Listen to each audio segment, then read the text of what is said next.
Good morning and good afternoon to everyone. Thank you for attending today's training session. My name is Curtis Brandon, and I'm the Program Specialist for the Strategic Outreach and Communications Office of the Small and Disadvantaged Business Utilization.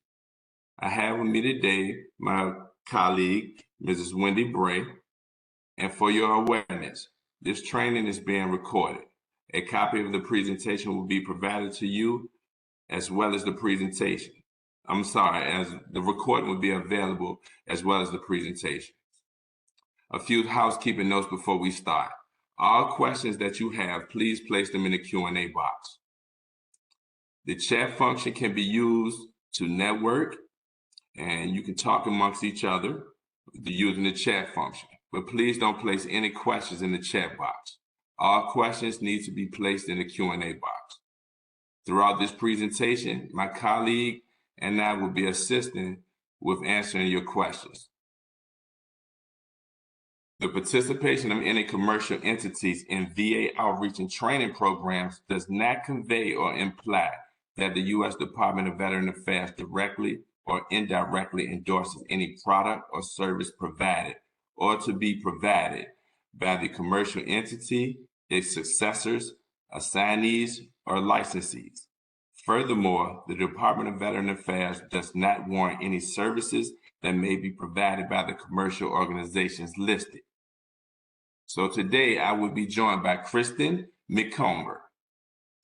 Kristen is a true powerhouse in engaging and empowering audiences with her dynamic speaking skills and deliberate facilitation. With a rare and coveted ability to bring big picture ideas and the actionable takeaways to get there to life. She weaves wisdom and humor together into a winning combination that captivates diverse audiences. As a former Division I college athlete, Kristen's competitive spirit and drive are evident in everything she does. She is no stranger to facing challenges head on with a growth mindset to achieve success, and energy that shines through in her speaking engagement, inspiring with expert insight and strategy that spawns industries. Welcome, Kristen. Thank you for having me. I'm excited to present with y'all today. I'm going to share my screen here, so let me get this started. All right, let me know when you can see. We can see it. Okay, perfect. All right, so this is a three-part series. So we're kicking off the first part today. So this is the first part. Today we're going to talk about finding your foothold. So this is really everything that really sets you up for success pre-RFP. So we're going to talk about really setting yourself up for success, getting ready for the RFP and positioning your firm with the government agencies and getting ready for the RFP so that you're really in the best position possible to put together a winning proposal. So a little bit about myself. My name is Kristen McComber. I've been in the industry a little over 20 years now. I originally started my career out in the DC area, working for a small architecture firm. I fell into this career path. I got hired at an architecture firm right out of college and fell into federal proposals and learned how to do SF 330 proposals for the government, for GSA, DOD, and quickly fell in love with proposals and learned that my competitive basketball days were quickly translating into proposals, and I got to carry that competitive spirit into my profession. And so I have now spent 20 plus years throughout a variety of companies and industries and doing a variety of roles throughout proposals and marketing. And 2 years ago, I decided to follow my long-time dream and start my own business. So I own a company called Summit Strategy. So we're a fully integrated marketing and proposal consulting firm. And so we work with a lot of small businesses across the country. We're a fully remote company, and we provide a range of marketing, brand development, proposal consulting and proposal writing, as well as training consulting services to really help small businesses grow and win more business in the federal, state, local, municipal, commercial B2B space as well. So to start, I always like starting off with some sports quotes. So this is one of my favorites by Vince Lombardi. So everyone has a will to win, but very few have the will to prepare to win. So a lot of what we're going to talk about today is all about the preparation and making sure that you're doing the right things to prepare to win. And again, set yourself up to be ready for that RFP so that you're not reactive, you're really being proactive and putting yourself in the best place possible.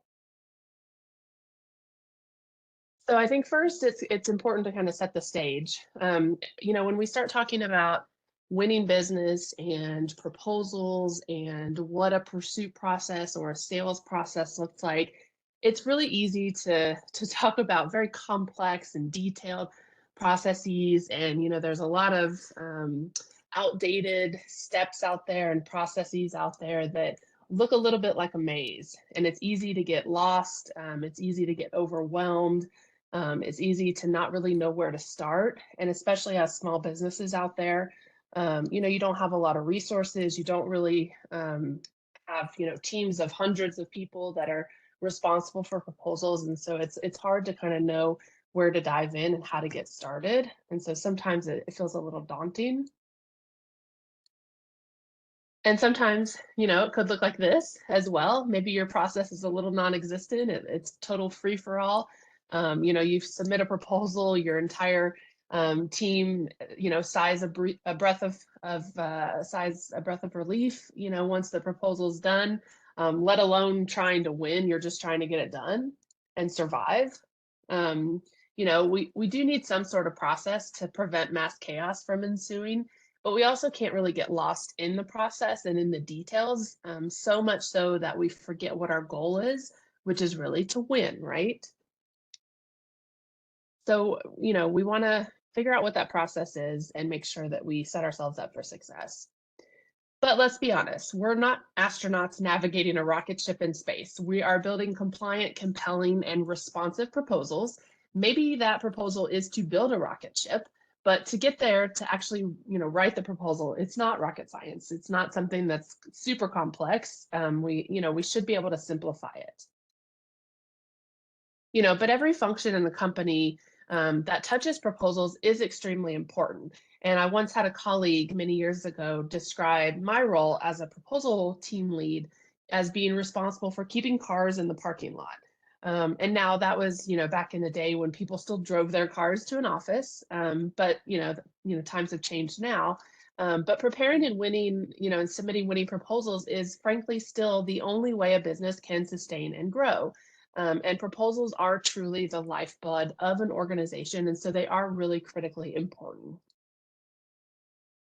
So while I rarely see my clients' cars or offices today, I still see their faces every day. I know their families, and we take our job seriously as proposal professionals to help them win their next contract to sustain and grow their business. So when I launched Summit, I knew that we needed a way to establish our process to winning work and in a way to really simplify those really complex processes out there. A process that was applicable to our extremely diverse client base, which ranges from global firms, federal contractors, to smaller woman-owned, to minority-owned, to veteran-owned businesses. We needed options for the teams that needed to go high and far, to the teams that just needed to get over that first peak. And so now we truly feel like this guy a lot when we're working on proposals. And so sure, proposal processes will never really truly be perfect. They'll always have an element of stress because after all, it's a deadline, but they don't really have to be horribly dreaded like they often are in so many organizations because, process for the sake of process isn't productive. It's numbing. We really need to simplify and right size our sales process for our respective companies, so that we're happy like that guy. So all that said, to set the stage here, I want to kind of introduce the process that I want to walk you through. So our process that we have developed is tailorable, it's scalable, it's got clear definition of roles and responsibilities. It clearly integrates marketing and sales because that's what I think a lot of companies do wrong. They really silo those two functions. There's just enough review cycles, and it's more than just, your proposal teams are more than just robots going through motions. We're really focused on being creative, problem-solving humans that are really thinking about your organization's best interest and trying to really put together the strongest proposal possible. So at Summit, we've coined this process called Your Strategic Edge. And so over the next 3 sessions of this webinar series, we're really going to use this as the guiding foundation for the best practices that I'm going to walk you through. So it has 5 phases, and they're broken down into the planning, positioning, proposing, persuading, and promoting phase. And so each of these webinar series will walk through these 5 phases. And so today we're going to spend a lot of time talking through planning and positioning, because those are really the 2 phases that are pre-RFP. You'll see there in between positioning and proposing is when the RFP gets released. And then the next session, the next webinar will be really focused on proposing, because that's really the heavy proposal piece. And then the third and final webinar series will be about persuading and promoting, because that's really the interview piece. And then once you win it, the promoting piece. So to dive in a little bit and walk you through, well, I guess before I dive in, a little disclaimer, because I always like to disclaim things. This process is linear. However, you can, as you go through this, you'll see you can pop into any phase at any time. Because, let's be honest, we don't live in a perfect world. We live in a real world where things don't always go perfectly according to a process. The second disclaimer is a simplified process only works if you get really clear on roles, responsibilities, and expectations. So for some clients, we've gone as far as to develop full job descriptions for proposal managers, capture managers, the subject matter experts, project manager roles, etc. You really have to invest in training and in change management. You can have the best, easiest to follow, perfectly simplistic process in the world, but if it only works if everyone is on board and really everyone knows and understands their role. And then the other thing to say is, because we really only have a short time together over the next 3 webinar series, we really only have 3 hours together, and I could talk about this for 3 days.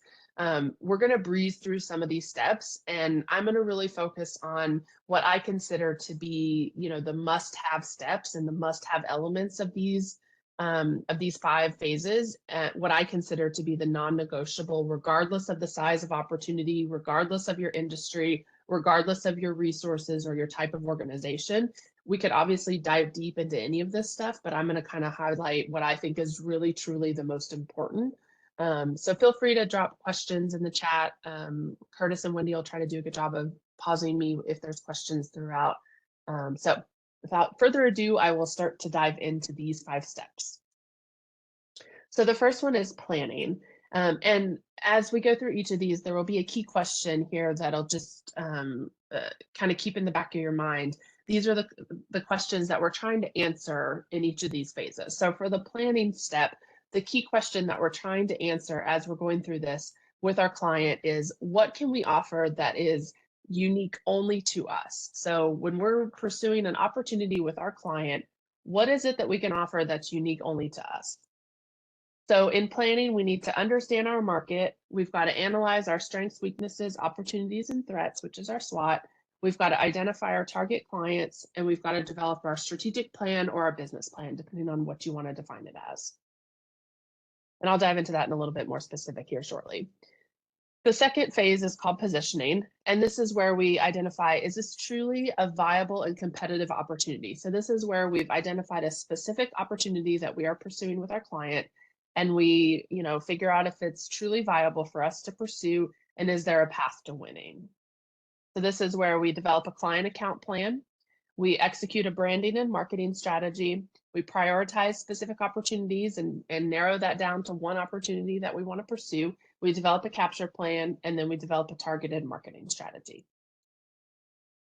The third is where we propose. So this is where the RFP has been released. It's out on the street. And so then our question is our solution complete, compliant, and compelling? And then the question that I always like to ask is, so what? So here we want to conduct our go, no go. We want to develop our proposal management plan. We want to conduct our kickoff meeting. develop and submit our winning proposal, and then anticipate the shortlist or orals presentation invitation. And then the fourth step is persuade. And so the question here is, if we tell them nothing else, what's one thing do they need to know to choose us? So that's where we want to prepare innovative interview materials, and then of course, rehearse, rehearse, rehearse.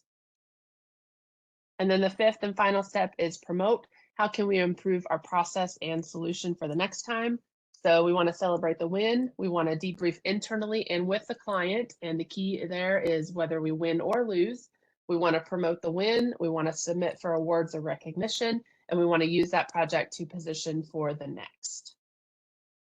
So these are the 5 steps there. So planning is really conditioning the market. Positioning is really conditioning the client.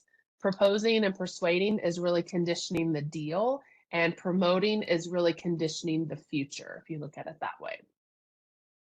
So let's again dive into the planning piece.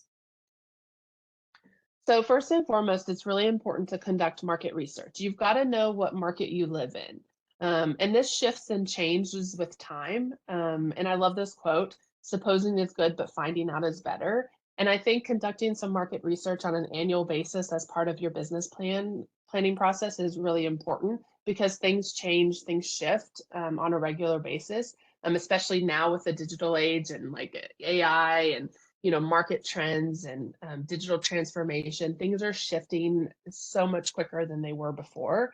And so things that you want to know and look at on a regular basis are some of these aspects here. So in terms of your market, like what's the growth rate? What are the industry trends? What are the new regulations affecting, what your capabilities are and your services? In terms of your target clients, what are their growth projections looking like? What are their strategic plans? What major initiatives are they undertaking? Who are the decision makers? What are impacting them? What are your competition? What are they doing? Are they, being affected by major mergers and acquisitions? What value props are they pitching out in the marketplace? How is that shifting? What are their growth plans? Are there new service offerings that they're pitching and changing and shifting? So it's just really good to know these things. And if you're working in the public sector, you can obviously find a lot of great intel out there in the public space. I mean, this is more on the state and local side, but you can find a lot of great intel on the federal side as well. So you can find capital improvement plans. Federal, post a lot of data out there that you can get your hands on just to do some research and understand, spend, projections, upcoming procurement, all of that detail, just so you can, not fly blind and really understand what your game plan is so that you have a game plan and you're not just being reactive, you're being more proactive. In terms of market directions, really think about industry game changers. Think about new trends, industry regulations. In the infrastructure world, which is what a lot of my background has been in, think about things like decarbonization and electrification. Also think about pricing or project delivery. Again, in the infrastructure world, for example, clients are reducing the number of contracts and starting to create these mega contracts. So that changes how teaming arrangements are structured. And so that really changes how you go to market and how you structure your teaming partnerships. And, some of the smaller firms have to really start teaming up together. And even some of the bigger firms have to team together instead of going after things as prime contractor. And so that's really important to be informed as you start to formulate your strategy for the year. And then, the SWOT, I don't know if you guys do this regularly, but I always think it's good to do this on an annual basis. As a firm, for us, we just went through this process as part of our annual strategic planning. And it's always good just to level set, get your leadership in a room and go through this. I think the SWOT gets a bad rap sometimes because it's kind of an older methodology that, people kind of get tired of talking about it, but it's just a tried and true methodology to sit down and really evaluate what you're doing well and what your opportunities really are and where your weaknesses are. And so these are this is kind of a template for you to use, that you can look at and fill out. So strengths, things you're good at, your experience, your knowledge, your unique characteristics, things about your resources, your quality, your competence, your capabilities, your weaknesses, things you need to improve upon, your gaps and skills. Do you have the right people doing the right job? And then opportunities and threats are more from an external standpoint. So where do you have opportunities and where are there threats out in the marketplace? So again, all of this just informs your strategy and helps you make sure that, especially as a probably small business, you have limited time and limited resources, and you just want to make sure that you're informed and spending your limited time and limited resources pursuing the right clients and the right opportunities. So with all of that intel, you want to make sure that you're honing in on the right target clients. And obviously, acquiring a new client, a new customer can cost up to 5 times more than retaining an existing customer. So obviously we want to really focus on keeping our existing clients happy. But if we are identifying target clients and going after new clients, we really want to get serious and specific about what is an ideal client. And I don't know if you've ever gone through this exercise to sit down and talk about what an ideal client looks like. But this is an exercise that I've helped facilitate for some of our clients and back in my previous corporate life as well, to really sit down and put together essentially a checklist of some criteria that are important for us to make sure that our ideal client, fits within. So things like, do they have to have certain financial strength? I mean, we obviously want our clients to be growing versus shrinking in their marketplace. Do we want them to fit culturally? Do we want to have existing contracts with them? Is that okay if we don't have existing contracts with them? Do we want them to be commodity versus value driven? Obviously, the more value driven they are versus commodity, the better. Do we want the potential for higher margins? Things like that I think are really important to think about. So again, you're making the best investments for yourself as an organization. And then as you're kind of narrowing down the funnel and honing in on the right clients, it's also important to start thinking about within those clients, what are those must-win pursuits and must-win opportunities? And so this is a spreadsheet that we use to help our clients kind of organize their thoughts on those must-win opportunities.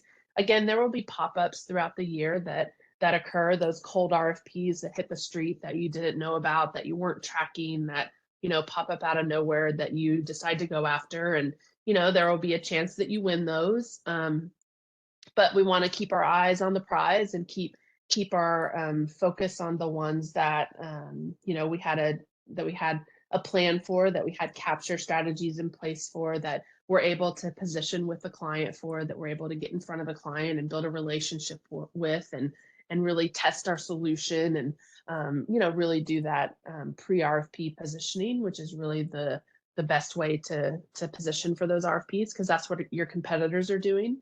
So the more we can identify what those must-win RFPs are, and this really comes through that relationship build with the client and getting in front of them and learning what their upcoming challenges are and their upcoming opportunities and projects and contracts are going to be, and just making sure that they're the right ones for you to be investing your limited time and resources in. And then, going through the sales process to uncover what their hot buttons are and pain points and win themes, and which we'll talk about here in a second. Hey, Kristen, is this a Yes. good time to stop for questions? Sure. Yeah, it's got a few. Okay, what's up? Do you have a tool that assists a company to weed out opportunities so we can focus on the correct one? We have a couple partners that we don't have a tool ourselves. We have a couple partners that have some market intelligence, data mining type tools that I'm happy to help facilitate some intros to. And I'll share some of my contact information at the end of the session that I'm happy to have a conversation about if that's of interest. Awesome, thank you. Next question is, what is Pistol? Good question. I think that was on the SWOT slide, right? Up here. Pestle. Yeah, so PESTO stands for political, economic, social, technological, legal, and environmental. So it's just thinking about all of those factors out there in the marketplace and how they impact your business. Thank you. How do you establish an ideal client checklist? Good question. So I think it's just sitting down and really thinking about who you want to work for and what characteristics are important to you, and kind of using some of these ideas here that on the screen here as a starting point, and just thinking about, it's kind of like dating, thinking about like what's important to you in a client, and thinking about like a matchmaking service from a organization to organization perspective, and what's important for you. Awesome. Thank you. And the last question, do you know the acronym? What's the acronym for SWOT? Strengths, weaknesses, opportunities, and threats. Awesome. Thank you. That's all we have for the moment. Okay, cool. All right. So all of that I just went through kind of gets wrapped up into what I call your annual business plan. And a lot of firms skip over this, I think, because, it's easy to get busy in the day to day. It's easy to just, focus on what's in front of you. You're busy executing the work that, keeps the bills paid. And I know that that's easy for me to focus on because I'm running a small business too. And, it's hard. There's a lot to do, and life is busy. But again, without that roadmap, it's easy to get distracted, and not really have a game plan, and not really have a roadmap, and not really be focused on the right things and focused on your growth.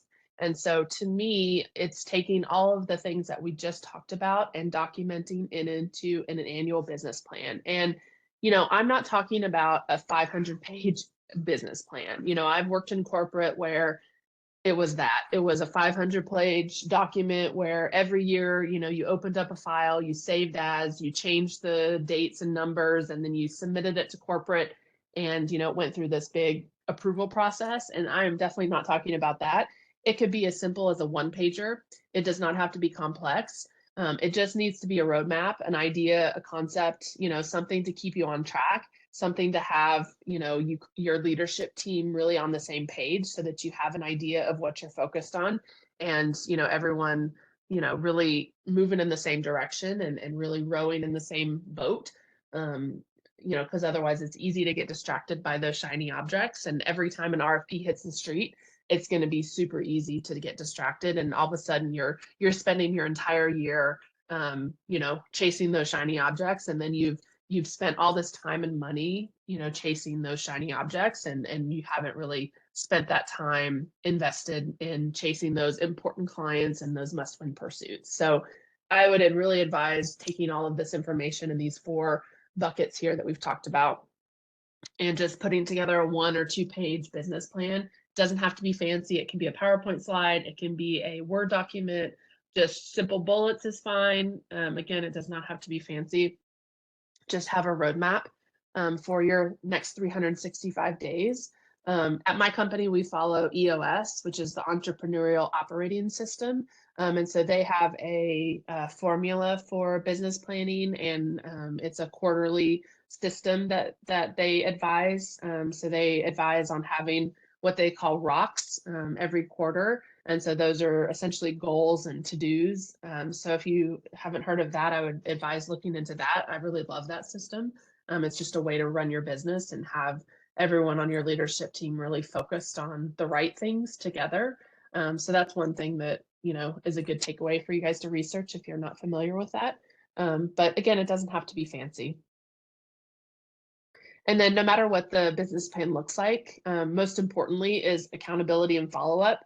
Obviously, some of this applies to larger organizations, but if you're, a smaller organization, you don't have to get crazy. But I have worked at really large organizations where, accountability and follow-up for business plans is really important, getting thousands of people engaged in moving in the right direction, and really passionate and buying into what the goals are for the organization. So I've done everything crazy from, doing a video to having posters and t-shirts, and newsletters and all that fun stuff. But again, it doesn't have to be crazy. But I do think no matter the size of your organization, everyone from top to down needs to know what your goals are for the year and has to buy in. And I think it's super important to share progress regularly. So once your leadership team identifies what your goals are for the year, I think it's really important to share that with your staff, and then just, at your regular staff meetings, share progress and, get everyone excited about that, because I think that everyone should play a role in that. And everyone has a role in sales, whether they're client facing or not. Even the people that are project delivery focused, they have a role in sales, even if they're not directly doing sales. If they're executing projects, they're doing sales, right? They're keeping existing clients happy. And remember the slide above where I said keeping existing clients happy is much less expensive than acquiring new clients. And so we want to instill that importance in our execution folks as well.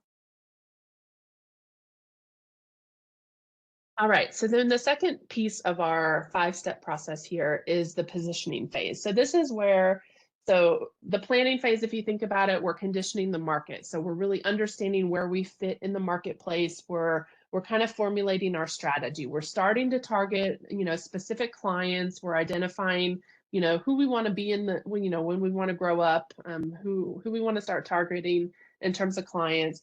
And now we start to, really hone in on those clients. We start to really build relationships with them. We start to market ourselves with those clients, and we start to really hone in on those opportunities and start to position ourselves for specific projects and specific opportunities. So if you think about it in terms of the progression, we just talked about the business plan. So that's a very holistic, 365-day annual plan. Then we look at it on a client basis. We kind of narrow that business plan. So that's from a company-wide perspective. Then we start to think on a client perspective. We need to have an account plan for a client. Then a capture plan is for a specific opportunity. And then a proposal plan is for a specific proposal. So when we start talking about opportunities and clients and projects, I think it's really easy to get confused. And I think a lot of people start to focus on projects instead of clients. And my philosophy has always been that we want to focus on clients, not projects. And so we want to chase clients, not projects, which means we want to focus on relationships, not transactions. And so what that means and why that's important is because 71% of B2B, so business to business customers, report being willing to switch suppliers whenever necessary, which means that relationships are even more important. At any moment, at any time, people will just switch their supplier, because if they don't have a relationship, if they don't have that trust, if they don't have that connection, that deep relationship, if something goes wrong, or if just, someone comes in with a cheaper price, or someone comes in and builds a stronger relationship, they're willing to switch suppliers at any moment. And so that's why that relationship is so important. And so trying to switch your mindset from a project focused mindset, which is really on the transactional side, to a client focused mindset, which is more relationship based, is challenging and difficult. But if you look at this chart, and you'll get these slides later so you can really look at this and study this. It's difficult, but it's really important. And so if you look at some of these items, so transactional, the purpose of marketing and BD is to win a project, versus relationship, the purpose of marketing and BD is to create a client. Versus transactional, we are defined by our project services and offices. Relationship is we are defined by our client relationship. Transactional, price is determined by competitive market forces, versus relationship, price is determined by negotiation and joint decision making. So if you read some of these things, relationship side sounds much better. And we want to really get to that point, but it takes time and it takes effort and it takes a lot of hard work, and it takes a lot of trust building with our clients. And so it doesn't happen overnight. It's not an easy button that we can just push. It takes a lot of teamwork. And so that's why I want to invest that time to really build those relationships with the client, because this is really where the magic happens with our clients. Because let's think about the goal. Our goal is sole source contracts. Our goal is the type of relationships with our clients where our clients call us and say, hey, we've got an opportunity. I'm sending you a purchase order. Or, hey, I've got a last minute need. I'm gonna, can I pay you with a credit card? We've got a client right now that, they do a ton of federal work. They do 90% federal work. They're a small business, but they do, I think, $10-12 million annual revenue. And their clients call them with their credit card their P card all the time to just, purchase their services, because they just have that type of relationship. And so they have done so much hard work over the last, many years that they've been in business to get to that relationship side of the chart. But it pays off because they, have built their business and grown their business substantially doing so. So that's where the magic happens. This is also another great quote. I told you I'd have lots of sports quotes. So talent wins games, but teamwork and intelligence wins championships. So the point here is it's a team sport. So when I think about client relationships, it is not on one person. It is not on a shoulders of just an account manager or a project manager or an executive. And so again, some of this may apply to larger organizations, or as you grow, some of this may grow with you. So some of this may not yet apply if you're a smaller business, but this may be some of the stuff that you will aspire to as you continue to grow. But I've worked in organizations where we've really started to structure out, okay, how are we attacking a client? How are we starting to build relationships with a client? Because it can't just be a one person, because at a client organization, there's multiple people involved. So on a client side, there's typically, in an average buying decision, there's typically 5 to 7 people, 5 to 7 decision makers on the client side. So on our side, we've got to have at least 5 to 7 people, building relationships. There's executives on their side. There's, the execution people. There's the contracts people. There's procurement people. So we've got to have the, same amount of people on our side. And so when we think about how to structure our team, it's definitely a team, first of all. It's not a one-person sport. And so this is how I typically start to structure an account management team. Again, this may evolve as you continue growing with the client. It may start out as a one-person team, but as you build your relationship with the team, you might, involve more people. So you may have an account manager to start, and then you add a business development or a salesperson. You have an executive sponsor, and then you have discipline leads. And so this is really important because I'll show you in a second, but we want to zipper our client relationships, and I'll show you what that means in a minute. But we want to make sure that we're matching our people to their people, so that we're, matching our relationships and matching our roles. This is also really important because it takes 6 to 18 months to position successfully for some of those larger contracts. So think about those really big contracts that come out, those really big RFPs that, come out in the industry, and, especially those really big ones, your competitors have probably been talking to the client for 6 to 18 months. And so if that's an RFP that you're interested in pursuing, and you're just now seeing it on the internet for the first time on sam.gov or, on GovWin or one of the other portals, you've lost 6 to 18 months of time when your competitor has been talking to the client. And so you're already way behind and you're already fighting an uphill battle.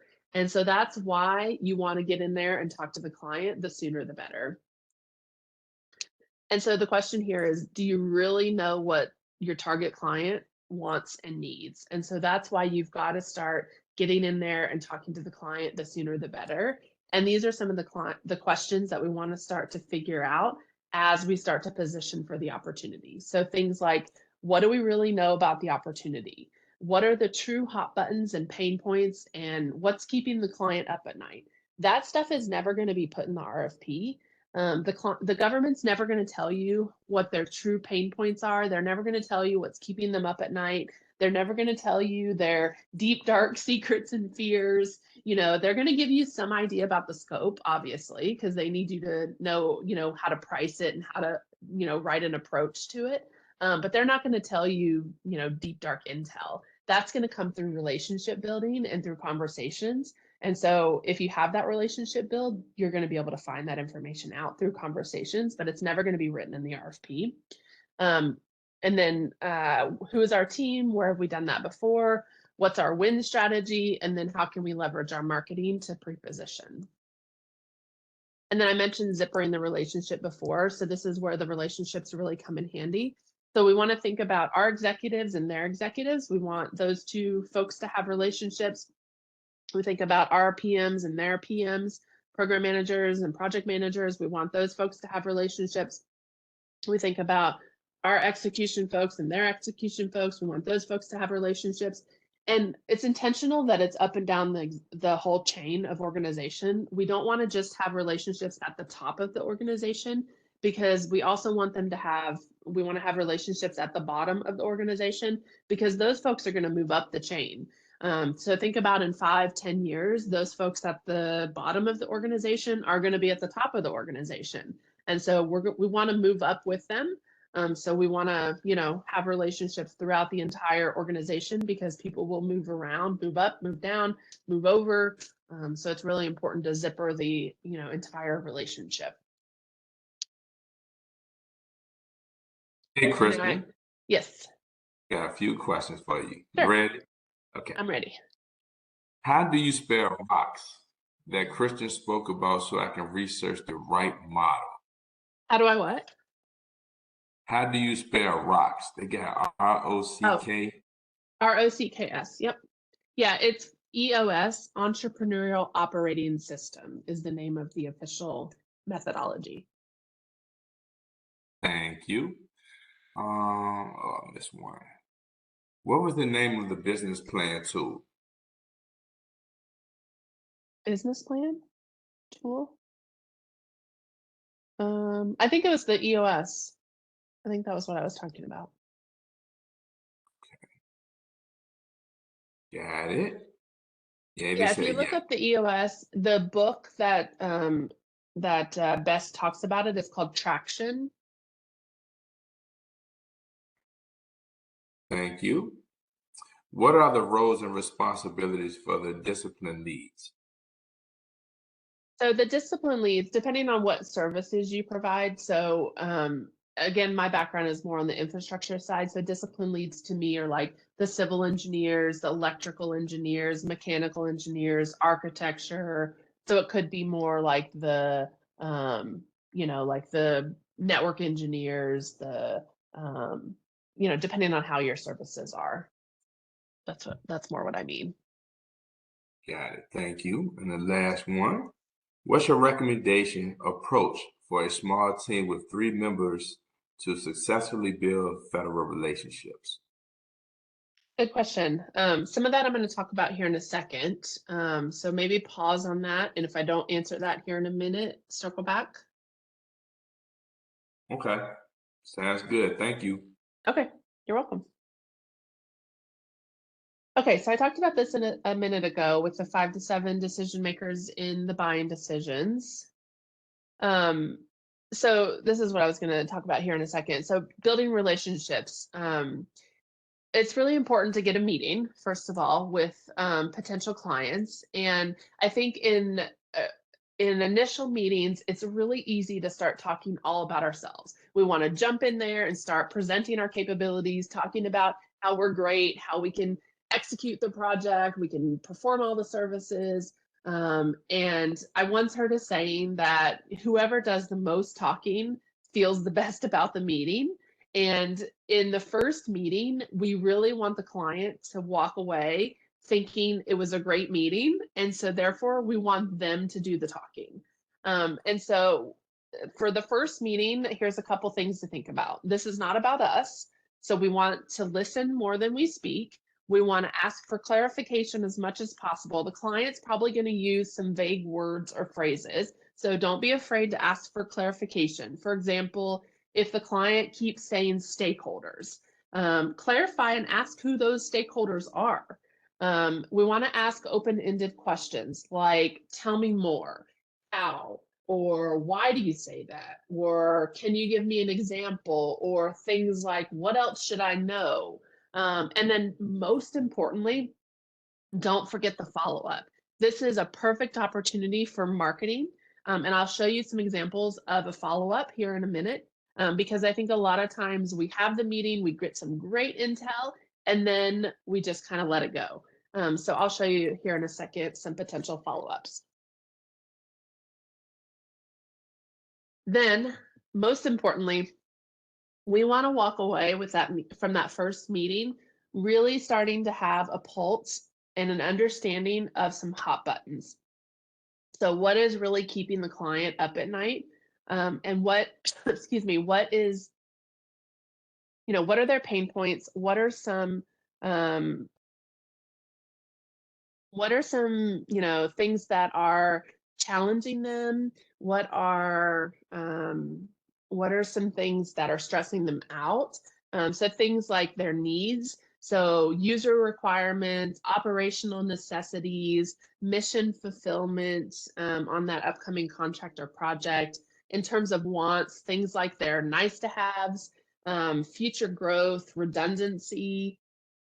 In terms of risk, maybe cost overruns, schedule slippage, technical failure, quality. In terms of requirements, think about things like design specs, maintenance, delivery rate, total cost, maybe. Under hidden agendas, this is important. Think about things like internal politics, outside pressure, supplier continuity, incumbent replacement. And you have to be really delicate about how you ask questions. Obviously, you can't really say, well, what's your hidden agenda, right? So you have to, this is an art and science of how you ask these questions, and you have to really practice this. So I would definitely say practice makes perfect, and practice with your team before you go ask your client. But just start asking kind of open-ended questions. And I think it's fair to say, like, what's your biggest challenge? What's keeping you up at night? That's a great first start, first question to ask. And then based on how they answer, I would go back to that previous slide that I said, asking open-ended questions and just start probing and say, tell me more, or why do you say that? Or can you give me an example? Or what else should I know? And just, start kind of digging a little bit to start to uncover. And with anything, you're going to get surface level answers, especially that first meeting, because that trust is not going to be there. And it's just like anything there, anything with relationships, it's gonna take time to build that relationship and really get that trust level. So at the first meeting, you may just get that surface level answer, and that's okay. At the second meeting, maybe you're able to dig a little bit deeper.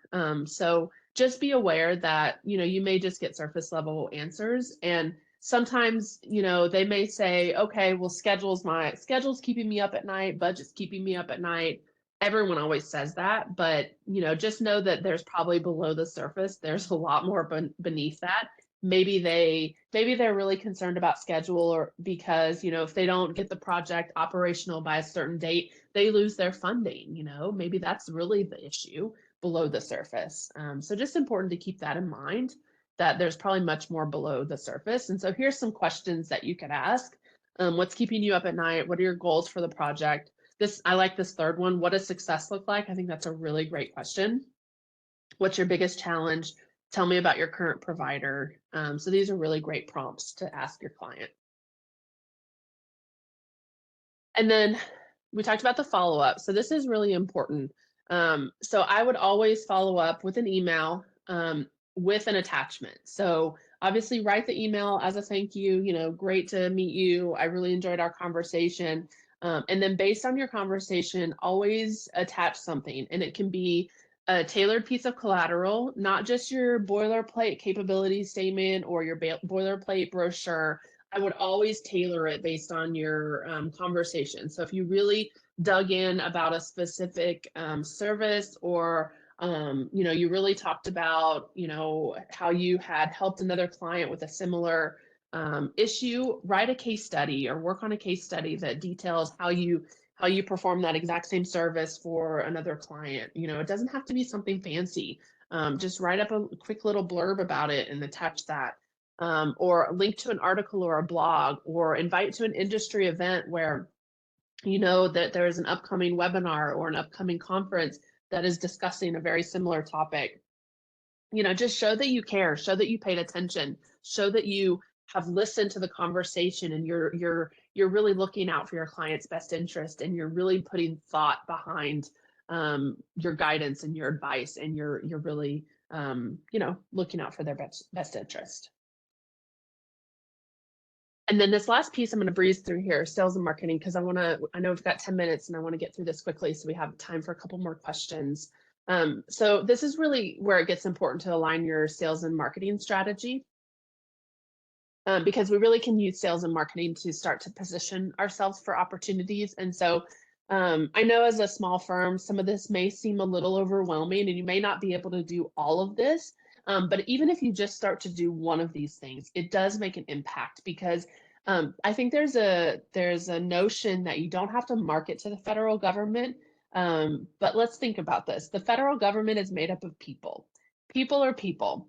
People are still going to look you up online. People are going to look at your website. People are going to look at your LinkedIn. So there is still an opportunity to present yourself online, and you know, you still need to represent yourself well and present yourself online in a manner that is representative of how you want to be selling your company. So whether that's just making sure that your website is representative of how you're positioning yourself, whether your LinkedIn presence, your profile of your executives or your company page, your you know, your blog is updated, or your collateral, your capability statement, really put some thought into how you're updating yourself out there in the world and your digital presence.